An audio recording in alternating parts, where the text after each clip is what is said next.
এইবাৰ যেহেতু আপুনি ইতিমধ্যে উল্লেখ কৰিছে যে সন্মুখত 2026 নিৰ্বাচন আছে আৰু স্বাভাৱিকতে 2026 নিৰ্বাচনৰ পৰিপ্ৰেক্ষিততে এইবাৰ যিখন বাজেট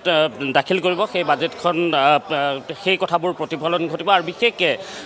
মহিলা যুৱক এইসকলক লৈ অধিকাংশ বাজেটৰ অংশ হ'ব কাৰণ আমি যদি চাওঁ তেনেহ'লে বিগত বৰ্ষৰ যি বাজেট আছিলে বিগত বৰ্ষৰ বাজেট আছিলে প্ৰায় 1,41,000 কোটি টকীয়া বাজেট আৰু এইবাৰ প্ৰায় 1,53,844 কোটি টকাৰ বাজেট প্ৰস্তাৱিত বাজেট এইবাৰ দাখিল কৰাৰ সম্ভাৱনা খুবেই বেছি আৰু এই ক্ষেত্ৰত যদি আমি চাওঁ যিখন 2023-24 যিখন বাজেট আছিলে সেই বাজেটখনত যিসমূহ দিশ তাত ধৰা হৈছিলে তাৰ ভিতৰত অধিকাংশ ইতিমধ্যেই বিজেপিৰ ফালৰ পৰা তেওঁলোকে ক'ব বিচাৰিছে তেওঁলোকে তাৰ বহুখিনি তেওঁলোকে সফলভাৱে ৰূপায়ণ কৰিছে আৰু এইবাৰৰ যিখিনি তেওঁলোকে বাজেটত ধাৰ্য কৰিব তাৰ ভিতৰত অন্যতম বিষয়টোৱে হৈছে যে জিডিপি বৃদ্ধিৰ ক্ষেত্ৰত যে পূৰ্বৰ যি জিডিপি 4,70,000 যি জিডিপি আছিলে সেই জিডিপিক 6 লাখলৈ উন্নীত কৰাৰ এক প্ৰচেষ্টা ইয়াত থাকিব জনমূৰীয়াই 1,70,000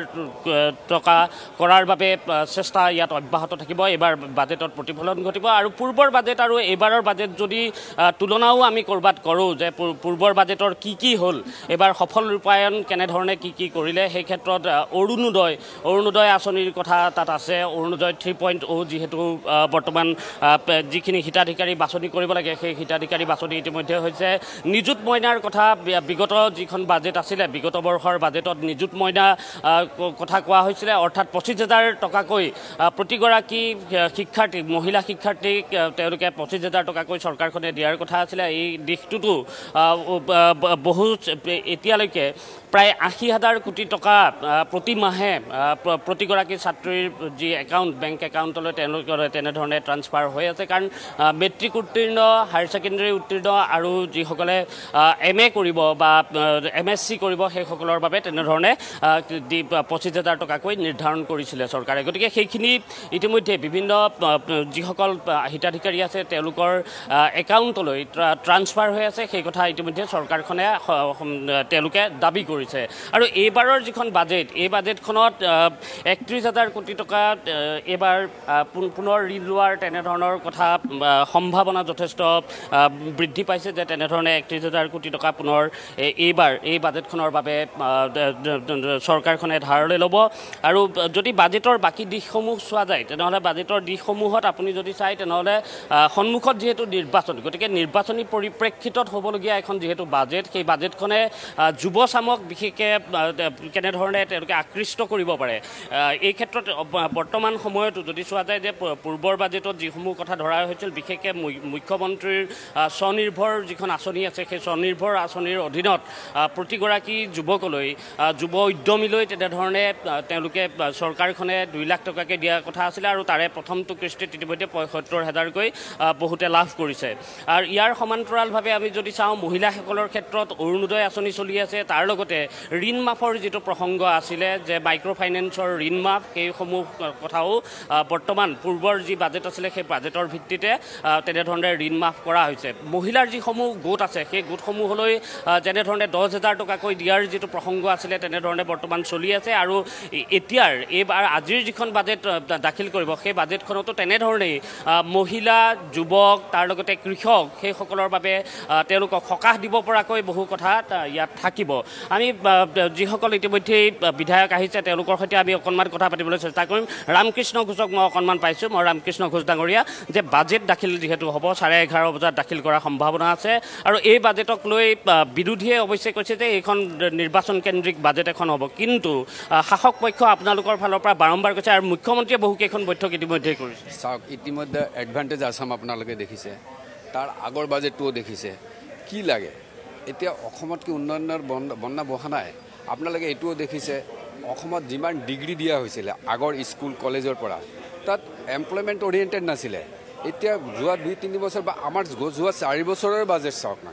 অল ৱেৰ এমপ্লয়মেণ্ট অৰিয়েণ্টেড এতিয়ালৈকে মোৰ দেন 1 লাখ চাকৰি দিয়া হ'ল আৰু এতিয়া আপোনাৰ এই যে এডভান্টেজ আছাম যে হ'ল এডভান্টেজ আছামৰ জৰিয়তে অসমৰ 500 স্কুল মিনিমাম তাত স্কুলৰ ওপৰত শিক্ষা দিয়া হ'ব আৰু ছেপাৰেট চাৰ্টিফিকেটো দিয়া হ'ব এইবিলাকতো হোৱা নাছিল আগতে এই যে ইনভেষ্টমেণ্টবিলাক যে ইমান আহিল তাৰ ভিতৰত দিয়া তাৰে এটা ৰিফ্লেকশ্যন আপোনালোকে দেখিব বিৰোধী দলৰ কথা বিৰোধী দলেতো ক'বই ইহঁতে একোৱেই দেখা নাপায় সদায় দেখিছোঁ হয় আইদাৰ ইহঁতে ষ্টাডি নকৰে আৰু নহ'লে ইহঁতে মটিভেটেড হৈ কথাটো পাতে আৰু মানে নিৰ্বাচন কেন্দ্ৰিক বুলি কোৱাৰ লগে লগে আপোনালোকে ক'ব বিচাৰিছে যে গোটেইখিনি ৰাইজৰ কাৰণে হ'ব ৰাইজৰ মানে অসমৰ কাৰণে হ'ব আৰু অসমত থাকে গণ ৰাইজে থাকে তো অসমৰ কাৰণে হ'ব অসম আজি আপুনি তামিলনাডুৰ লগত চাওকচোন তামিলনাডু ক'ত অসমটো ক'ত অসম কিমান ওপৰত আছে আৰ্থিকভাৱে চাওক যিকোনো ক্ষেত্ৰত চাওক অসমখন বহুত আগবাঢ়ি আছে আৰু এইখন অসমৰ মুখ্যমন্ত্ৰী ডক্টৰ হিমন্ত বিশ্ব শৰ্মাকতো ধন্যবাদ দিবই লাগিব তেখেতৰ নেতৃত্বতে এইখিনি ইমান কাম হৈ আছে আৰু তাৰ ওপৰত আমাৰতো ধন্যবাদ দিব লাগে আমাৰ বিজেপি নাইলে অসমখনৰ কি অৱস্থা হ'লহেঁতেন সেইকাৰণে we are proud of BJP we are proud of doctor Himanta Biswa Sarma ধন্যবাদ জনাইছোঁ এয়া আছিলে ৰামকৃষ্ণ ঘোষ আৰু হোজাইৰ বিজেপি বিধায়কগৰাকীয়ে কৈছে যে এই বাজেটে বিশেষকৈ এডভান্টেজ আছামৰ কথা তেওঁ ক'ব বিচাৰিছে যে বিনিয়োগ অসমত হৈছে আৰু অসমৰ ৰাইজৰ উন্নয়নৰ স্বাৰ্থতে এই বাজেটখন হ'ব মনোৰঞ্জন তালুকদাৰ আছে আমি মনোৰঞ্জন তালুকদাৰৰ কাষলৈও যাম তেওঁৰ পৰাও বাজেট সম্পৰ্কে তেওঁৰ পৰাও জানিবলৈ চেষ্টা কৰিম যে এই বাজেটখনক লৈ তেওঁলোকে কিমান প্ৰায় ৩৫ লক্ষ কৰ্মহীন যুৱক কক বকাই আছে আমাৰ ৰাজ্যখনত ৭ লক্ষত কৰি বেছি যুৱক বহিৰ্ৰাজ্যলৈকে গৈছে কৰ্মসংস্থান বিচাৰি আজি কৰ্মসংস্থান যদি দিব লগা হয় উদ্যোগ ক্ষেত্ৰখনত MSMEৰ ক্ষেত্ৰত বিশেষ গুৰুত্ব আৰোপ কৰিব লাগিব বৃহৎ উদ্যোগো আমাক লাগিব উদ্যোগ কিমান আহিব উদ্যোগ নাহি যদি বেপাৰ হয় বেপাৰীসকল আহে তেতিয়াহ'লেতো উদ্যোগ নহ'ব উদ্যোগ নহ'লে কৰ্মসংস্থান নহয় আমি এই ক্ষেত্ৰত বিশেষ কি উদ্যোগ হ'ব তাৰ দিক নিৰ্দেশনা পোৱা নাই এডভান্টেজটোতো উদ্যোগ কি হ'ব এইটো কথা চৰকাৰে স্পষ্টভাৱে ক'ব পৰা নাই উদ্যোগ যদি স্থাপন নহয় উদ্যোগৰ যদি বিকাশ নহয় কৰ্মসংস্থান সমাধান কৰা সম্ভৱ নহয় আটাইতকৈ ডাঙৰ কথাটো হৈছে আমাৰ ৭২% বেছি মানুহ প্ৰত্যক্ষ বা পৰোক্ষভাৱে কৃষি ক্ষেত্ৰখনৰ লগত যুক্ত আৰু কৃষি ক্ষেত্ৰখনক উন্নত কৰা কৃষি উৎপাদন বৃদ্ধি কৰা কৃষকৰ সমস্যা সমাধান কৰা জলসিঞ্চনৰ ব্যৱস্থা কৰা সুলভ মূল্যত অলপ ৰেহাই মূল্যত সাৰ যোগান ধৰা এইসকল ব্যৱস্থা যদি নহয় এইবিলাক ব্যৱস্থা যদি নহয় তেতিয়াহ'লে ৰাজ্যখনৰ উন্নতি নহয় এনে আমি ধামাঢোল বজাই থাকিব পাৰিম ফটা ঢোল বজাই থাকিব পাৰিম বিৰাট কিবা হ'ব উদ্যোগ হ'ব লাগিব পৰিৱেশ তেওঁলোকেতো দাবী কৰি আছে এতিয়া আন্দোলন নাই একো নাই চব কথাই নাইতো 4টা বছৰটো পাৰ হৈ গ'ল উদ্যোগ কেলৈ হোৱা নাই উদ্যোগটোতো হোৱা নাই এতিয়া ছেমি কণ্ডাক্টৰৰ কাম আৰম্ভ হৈছে বুলি বজাই আছে তেওঁলোকে ঠিক আছে ছেমি কণ্ডাক্টৰ কিমান কৰ্মসংস্থান পাব আৰুতো বহুত উদ্যোগ আমাক প্ৰয়োজন যদি কৰ্মসংস্থানৰ সমস্যাটো সমাধান কৰিব লাগে অকল ছেমি কণ্ডাক্টৰে আমাৰ উদ্যোগৰ ক্ষেত্ৰখন বিকশিত কৰিব নোৱাৰে গুৰুত্ব দিব লাগে মজলীয়া আৰু ক্ষুদ্ৰ উদ্যোগৰ ক্ষেত্ৰত মজলীয়া ক্ষুদ্ৰ উদ্যোগটো বন্ধ হৈ গৈ আছে সেই ক্ষেত্ৰত চৰকাৰৰ কোনো দৃষ্টিগোচৰ কৰা নাই তেওঁলোকে দৃষ্টি দিয়া নাই এইটোৱে হৈছে মূল কথা চাওঁ কি আহে বাজেটত ধন্যবাদ জনাইছোঁ পৰমানন্দ ৰাজবংশী আহিছে আমি পৰমানন্দ ৰাজবংশীৰ কাষলৈ অকণমান যাম বাজেট দাখিল আজি দীঘলীয়া হ'ব গতিকে বাজেটখনক লৈ কেনেধৰণৰ আশা আজি আমাৰ মানে অসমৰ যি সপোন লৈ পেলাই মাননীয় মুখ্যমন্ত্ৰী মহোদয়ে বা আমাৰ বিত্তমন্ত্ৰী ডাঙৰীয়ানে যি ধৰণে তেওঁ এটা চিন্তা কৰিছে সপোন দেখিছে সেই সপোনৰ এটা সাকাৰ ৰূপ আজি পাব কাৰণ আমি আশাবাদী যে এই যিখন বাজেট সেই বাজেটখন আমাৰ কেন্দ্ৰীয় চৰকাৰৰ বাজেটৰ সৈতে এইখন বাজেটে আমাৰ অসমবাসীৰ মানে গোটেই সম্পূৰ্ণ আশা আমাৰ মানে ৰূপায়ণ কৰিব পাৰিব বুলি আমাৰ দৃঢ় বিশ্বাস ধন্যবাদ জনাইছোঁ পৰমানন্দ ৰাজবংশীয়ে আৰু ইফালে মানৱ ডেকাই যিহেতু মন্তব্য কিছু আগবঢ়াই আছে আমি মানৱ ডেকাৰ কাষলৈ অকণমান যাব বিচাৰিম মানৱ ডেকাৰ পৰাও এই একেখিনি কথাই আমি জানিবলৈ চেষ্টা কৰিম সাধাৰণৰ সহায় হোৱাৰ কাৰণে বাজেট হয় আৰু তেনেকুৱা এখন বাজেটে এইবাৰো আপোনালোকে প্ৰত্যক্ষ কৰিব যিহেতু বাজেটখন দিয়া নাই আমাৰ বাজেটখনৰ ওপৰত ধাৰণা নাই কিন্তু আমাৰ যোৱা 4খন বাজেটৰ পৰা আমি ধাৰণা কৰিব পাৰোঁ যে এখন উত্তম বাজেট হ'ব ৰাজ্যত ৰিফ্লেকশ্যন কি ঘটিব পাৰে বাজেটৰ প্লেচ নোহোৱালৈকে কোৱাটো হেৰি নহয় সম্ভৱ নহয় কিন্তু আগৰ বাজেট বা তাৰ আগৰ বাজেট সকলোবিলাক যদি আপোনালোকে চাই দেখিব যে বেলেঞ্চ কৰি এখন ধুনীয়া বাজেট বিত্তমন্ত্ৰী মহোদয়ে দিব আৰু এইটো চবতকৈ গৌৰৱৰ ঘটনা যে এগৰাকী মহিলা বিত্তমন্ত্ৰীয়ে 5বাৰৰ কাৰণে বাজেট দাখিল কৰিব যিটো ভাৰতবৰ্ষৰ বিৰল আমি মহিলা উত্তৰণৰ কথা কওঁ ইয়াতকৈ ডাঙৰ হয়তো নিদৰ্শন হিমন্ত বিশ্ব শৰ্মা ডাঙৰীয়া যি দেখাইছে ইয়াতকৈ ডাঙৰ নিদৰ্শন হ'ব নোৱাৰে ধন্যবাদ জনাইছোঁ। এয়া মানৱ ডেকা আৰু লখিমপুৰৰ বিজেপি বিধায়কগৰাকীয়েও তেনেধৰণেই এই গোটেই প্ৰসংগটোত তেওঁ মন্তব্য প্ৰদান কৰিছে যে এখন খুব ভাল বাজেট হ'ব। এখন এই বাজেটখনে যিখিনি দিশ সামৰি ল'ব, সেই দিশখিনিয়ে আহি থকা সময়ছোৱাত অসমৰ যি আৰ্থ সামাজিক দিশ, সেই আৰ্থ সামাজিক দিশটোক টনকিয়াল কৰিব। ডিপ্লুৰঞ্জন শৰ্মা আছে, আমি ডিপ্লুৰঞ্জন শৰ্মাৰ কাষলৈ অকণমান যাব বিচাৰিম পাৰ্থ, যে ডিপ্লুৰঞ্জন শৰ্মাই এই সময়ত কিছু মন্তব্য আগবঢ়াই আছে। আমি তেওঁৰ পৰাও মন্তব্য লোৱাৰ চেষ্টা কৰিম যে তেওঁলোকে আশা কেনেধৰণে এই বাজেটখনক। আৰু ভাৰতীয় জনতা পাৰ্টীৰ চৰকাৰৰ সদায় এইটো ট্ৰেক ৰেকৰ্ডেই, আমাৰ যি বাজেট, এই বাজেট সদায় জনমুখী বাজেট হয়। এই বাজেটে যুৱ প্ৰজন্মৰ পৰা আৰম্ভ কৰি মহিলাকে আৰম্ভ কৰি পেলাই উদ্যোগীকৰণৰ পৰা আৰম্ভ কৰি বিজ্ঞানৰ পৰা আৰম্ভ কৰি পেলাই সকলো দিশ সামৰি লয়। এখন সৰ্বাংগ সুন্দৰ বাজেট হ'ব, তাত কোনো আমাৰ সন্দেহ নাই। আমি আশা কৰিছোঁ ডক্টৰ হিমন্ত বিশ্ব শৰ্মা ডাঙৰীয়াৰ নেতৃত্বত আমাৰ চৰকাৰৰ উন্নয়নৰ যি অনিৰুদ্ধ অনিৰ্বাণ যাত্ৰা, এই উন্নয়নৰ অনিৰ্বাণ আৰু অনিৰুদ্ধ যাত্ৰাক আজি মাননীয় বিত্তমন্ত্ৰী অনন্ত নায়ক ডাঙৰীয়ানীৰ এই বাজেটে আৰু অধিক গতি দিবলৈ সক্ষম হ'ব। চাওক, প্ৰথম কথা, যেতিয়া আমি মহিলা উন্নয়নৰ কথা কওঁ, যেতিয়া আমি যুৱ উন্নয়নৰ কথা কওঁ, যেতিয়া সামগ্ৰিক বিকাশৰ কাৰণে কথা কওঁ, বিৰোধীটো কোনো এজেণ্ডা নাই, গতিকে বিৰোধী এইখিনি কথা ক'বই লাগিব। আজিৰ দিনত মই দেখিছোঁ যে হয়তো স্বাধীনতাৰ পিছত প্ৰথমবাৰৰ বাবে বিৰোধী এনেকুৱা দিশহাৰা হৈছে। বিৰোধীৰ ওচৰত কোনো ধৰণৰ এজেণ্ডা নাই চৰকাৰ সমালোচনা কৰিবৰ কাৰণে, গতিকে তেওঁলোকে কোৱা কথাখিনি ক'বই লাগিব। গতিকে কোনো ধৰণৰ এজেণ্ডা নাই বিৰোধীয়ে, সেইকাৰণে এইখিনি কথা কৈছে। কিন্তু দেশৰ ৰাইজ, অসমৰ ৰাইজ আজি সম্পূৰ্ণৰূপে চৰকাৰৰ ওপৰত আশ্বস্ত হৈছে, তেওঁলোকৰ আশীৰ্বাদ আমাৰ ওপৰত আছে। জনমূৰীয়া আৰু GDP এই দুটা প্ৰসংগত কেনেধৰণে বাজেটখনত কি হ'ব বুলি ভাবে? চাওক, এইখিনি আমি অলপ পিছত গম পাম। কিন্তু আপোনালোকে লাহে লাহে দেখিছে যে এই চৰকাৰৰ দিনত জনমূৰীয়া GDPৰ ক্ষেত্ৰত আমি অভাৱনীয় উন্নয়ন কৰিবলৈ সক্ষম হৈছোঁ। গতিকে এই গোটেইখিনি বিষয় লৈ পেলাই আমি ভাবিছোঁ যে চৰকাৰে জনমূৰীয়া GDPৰ লগে লগে আমি আপোনালোকে এডভান্টেজ আছাম দেখিছে আমি কিমান সাফল্য পাইছোঁ বিভিন্ন ক্ষেত্ৰত। মই পুনৰাই এটা কথাই কৈছোঁ, মহিলা সবলীকৰণ, যুৱ সবলীকৰণকে ধৰি পেলাই উদ্যোগীকৰণকে আৰম্ভ কৰি বিজ্ঞানকে আৰম্ভ কৰি ইনফ্ৰাষ্ট্ৰাকচাৰকে আৰম্ভ কৰি সকলো ক্ষেত্ৰত এই চৰকাৰে আজি অভাৱনীয় আৰু এখনীয়া কাম কৰিবলৈ সক্ষম হৈছে। যুৱ শক্তিক যিহেতু ৰাষ্ট্ৰ শক্তি বুলি কয়, গতিকে যুৱ শক্তিৰ বাবে কি থাকিব পাৰে? ইতিমধ্যে আপোনালোকে দেখিছে যে CM ট্ৰিপুলৰ জৰিয়তে উদ্যোগীকৰণ, শিক্ষা সকলো ক্ষেত্ৰতে যুৱসকলৰ কাৰণে আগতে নকৰা কাম এই চৰকাৰখনে কৰিছে। গতিকে আমি আশা কৰিছোঁ আৰু খন্তেক সময়ৰ পিছত আমি সকলো গম পাম। কিন্তু যুৱকৰ কাৰণে, যুৱ প্ৰজন্মৰ কাৰণে মাননীয় মোদীজীয়ে বাৰম্বাৰ কৈছে দেশৰ কাৰণে 4টাই কমিউনিটি আছে, মহিলা, যুৱ, দৰিদ্ৰ। আমি সকলোৱে দেখিছোঁ যে এই 4টা কমিউনিটিকে তেখেতে উল্লেখ কৰিছে। আৰু আশা কৰিছোঁ ডক্টৰ হিমন্ত বিশ্ব শৰ্মা ডাঙৰীয়াৰ নেতৃত্বৰ চৰকাৰখনেও যুৱ প্ৰজন্মৰ কাৰণে আজিৰ দিনত যিমানখিনি কাম কৰিছে, এম্পাৱাৰমেণ্ট অফ দ্য ইউথ, যুৱ প্ৰজন্মই নিজৰ ভৰিৰ ওপৰত থিয় দি যাতে দেশৰ উন্নয়নৰ সমানে অংশীদাৰ কৰিব পাৰে, তাৰ বাবে চৰকাৰখনে প্ৰচেষ্টা চলাই আহিছিল। চৰকাৰে আগন্তুক দিনতো প্ৰচেষ্টা চলাই যাব। ধন্যবাদ জনাইছোঁ। এয়া ডিপ্লুৰঞ্জন শৰ্মা, আৰু ডিপ্লুৰঞ্জন শৰ্মায়ো সেই দিশখিনিৰ কথাই তেওঁ উল্লেখ কৰিছে যে মহিলাৰ বাবে, যুৱকৰ বাবে বা কৃষকৰ বাবে, এইসকলৰ বাবে এই বাজেটত বহুখিনি কথা থাকিব। আৰু বিশেষকৈ যুৱ শক্তিক যিহেতু ৰাষ্ট্ৰ শক্তি বুলি কয়, তাৰ লগতে মহিলা সবলীকৰণৰ দিশটোতো বিজেপিয়ে বিভিন্ন সময়তে কাম কৰাৰ কথা তেওঁলোকে দাবী কৰে। আৰু এই বাজেটতো তেনেধৰণৰ কথাই প্ৰতিফলন ঘটাৰ সম্ভাৱনা অধিক আছে। আৰু বিজেপিৰ পৰা সেই কথা কোৱা হৈছে যে বিৰোধীয়ে তেনেধৰণৰ কথা ক'ব পাৰে, বিৰোধীয়ে এই বাজেটক নিৰ্বাচনমুখী বাজেট বুলি ক'ব পাৰে। কিন্তু নিৰ্বাচনমুখী বাজেট বুলি ক'লেও তেওঁলোকৰ এটাই দাবী যে মহিলাৰ বাবে তেওঁলোকে পূৰ্বৰ পৰাই তেওঁলোকে কাম কৰি আছে, যুৱকসকলৰ বাবে তেওঁলোকে কাম কৰি আছে, কৃষকৰ বাবে তেওঁলোকে কাম কৰি আছে। গতিকে এই কথাখিনি, এই দিশসমূহেই এই যিখন বাজেট আছে, আজি 11:30 বজাত বিত্তমন্ত্ৰী অজন্তা নেওগে যি বাজেট দাখিল কৰিব, যিহেতু 11:30 বজাত দাখিল কৰাৰ কথা, গতিকে 1,53,844 কোটি টকাৰ যি বাজেট হোৱাৰ সম্ভাৱনা আছে, সেই বাজেটত এই দিশসমূহ সামৰি ল'ব, য'ত যুৱ উদ্যমিতাৰ কথা তাত থাকিব বুলি দাবী কৰিছে বিজেপিৰ বিধায়কসকলে। তাৰ লগতে মহিলা সবলীকৰণৰ দিশটো সম্পূৰ্ণৰূপে সাঙুৰি ইয়াত লোৱা হ'ব বুলি তেওঁলোকে দাবী কৰিছে। আৰু তেনেধৰণৰ কথাবোৰ ইতিমধ্যে দাবী কৰা গৈছে। আৰু এই ক্ষেত্ৰত বিৰোধীৰ যি টিপ্পনী, সেই বিৰোধীৰ টিপ্পনীক অৱশ্যে ডিপ্লুৰঞ্জন শৰ্মাই ইতিমধ্যে উল্লেখ কৰিছে যে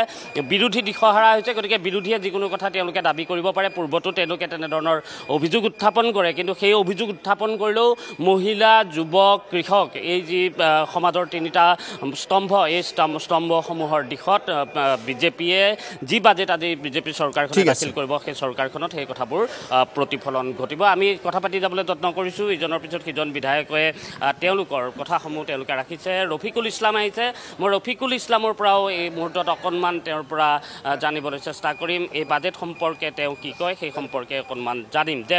বাজেটক লৈ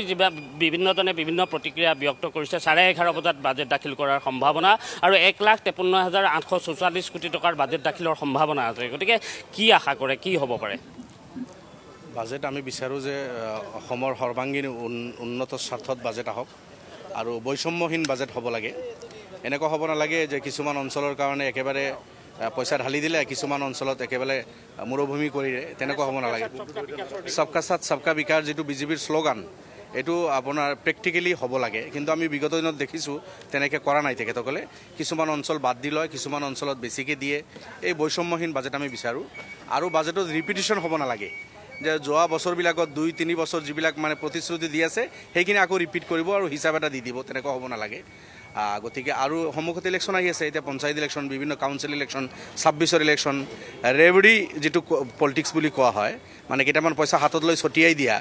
আৰু এছাম মানুহক সন্তুষ্ট কৰি ভোট আদায় কৰা এইবিলাকৰ দ্বাৰা কিন্তু ৰাজ্যৰ উন্নতি নহ'ব তেনেকুৱা বাজেট হ'ব নালাগে আপোনাৰ মতে মূল বিন্দু কি থাকিব লাগে বিশেষকৈ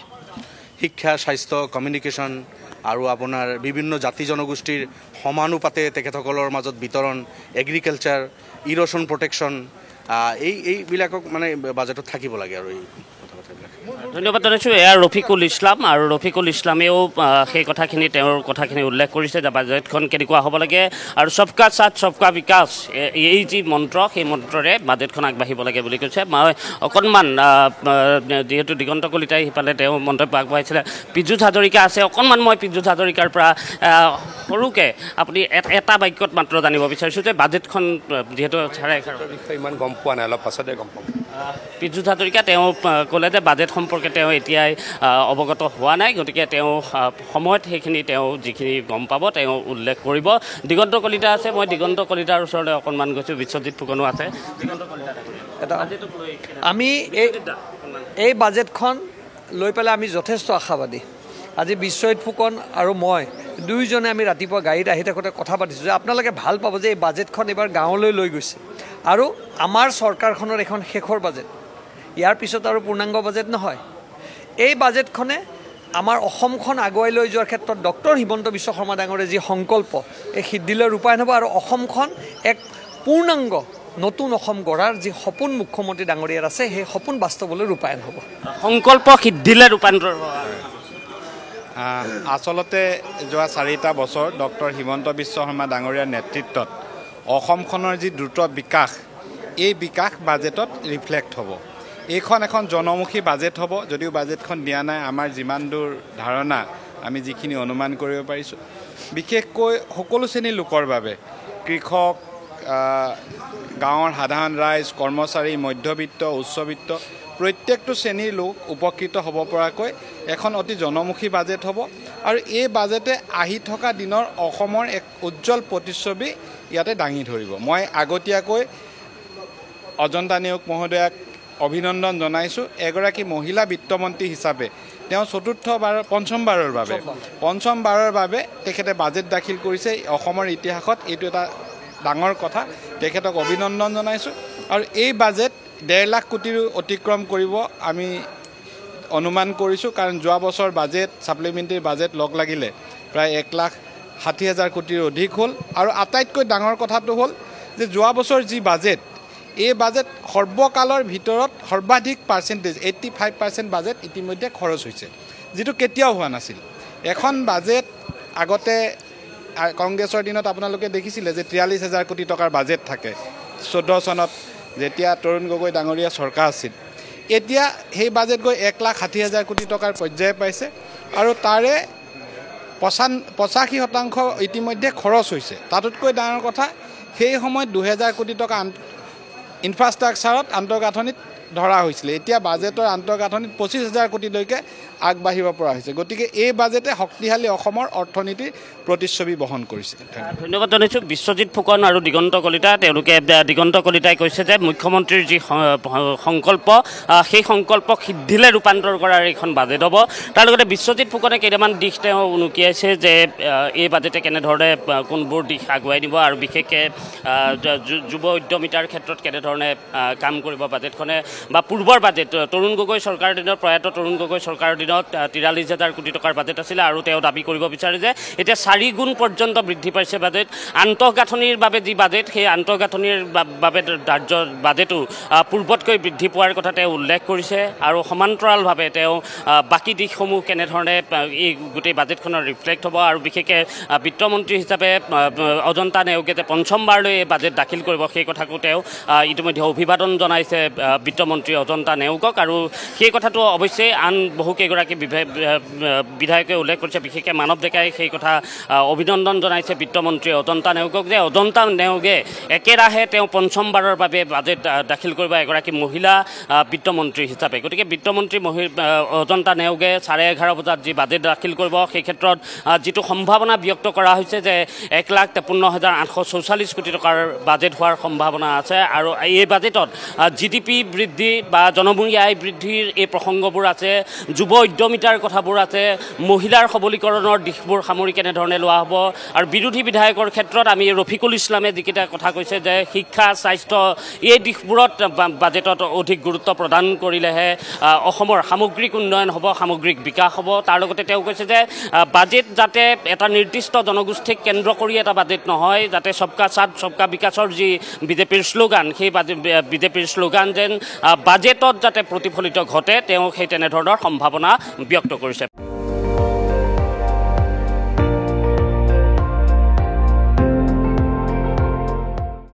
আপুনি চাই আছে ND24 সৰ্বশ্ৰেষ্ঠ নহয় সৰ্বোত্তমৰ দৌৰত